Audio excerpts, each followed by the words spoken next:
I'm very sad, I'm very disappointed.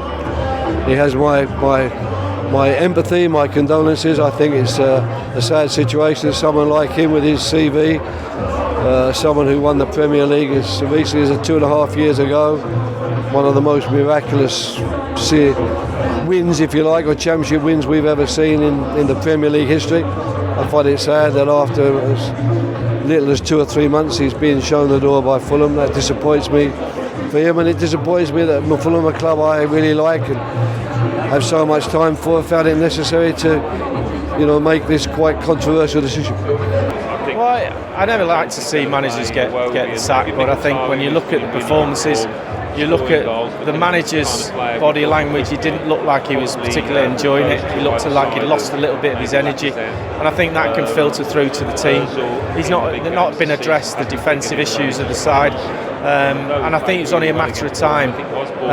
But it's always hard to mid-season. They're obviously looking at it saying, can we change it now and get some sort of new manager, new coach bounce from Scott Parker, and I'm sure he'll come in and make some sort of difference. Whether he can make enough, they're fallen quite far behind, and it's going to be very difficult. They need to go on a run now where they win 3 or 4 games quickly, and the way they've been playing and letting goals in, you would suggest that's not going to happen. Well, it was an astonishing thing. I couldn't believe what I was hearing. Actually, I was coming back from the United Liverpool game in the car, and I was listening to it on the radio, and I was talking to the driver saying, have I just heard right that he's refused to come off? It didn't seem to make any sense to me. So obviously when you add the pictures to the commentary and you see how it develops later on, it was just something that was so alien to me, because I've never known it in my football career. I was a pro for 22 years, never saw that. Seen players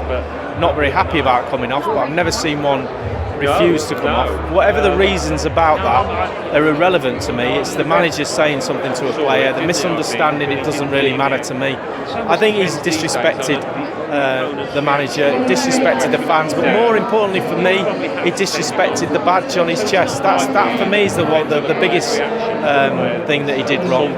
He's playing for Chelsea Football Club. He should have remembered that. He's a young boy, he'll learn from it. He's been fined, he's been dropped. I'm sure the matter will rumble on with people like me and you talking about it, but it's something I don't think would have happened in my day, because it would have been policed from the pitch. Some of the senior players would have had a word with him and took him over to the side of the pitch and sorted out there. So different times, different result. Disappointing, because I like him as a person. I think he's a very calm, philosophical type of manager, and it just makes you realise how wonderful his achievement was with Leicester City. Yes, it's probably greater because of money, and money has spoilt the game to a certain extent, and but at the same time you have to have a good chairman, and you have to have a chairman that's responsible and understands the game enough to know that you can have bad times and bad games as well as good games. In football you don't just win every game, it just doesn't happen, and Fulham were always going to be up against it, because they got promotion with a group of players who probably the level was just a little bit too high for them. Place him, but it's up to them to decide, whether he's got a place in the hierarchy that they're building. Roy, thank you. Get back to work, please. I never have to go home. I'm always here. So, 10 games to go, just to get a feel for it.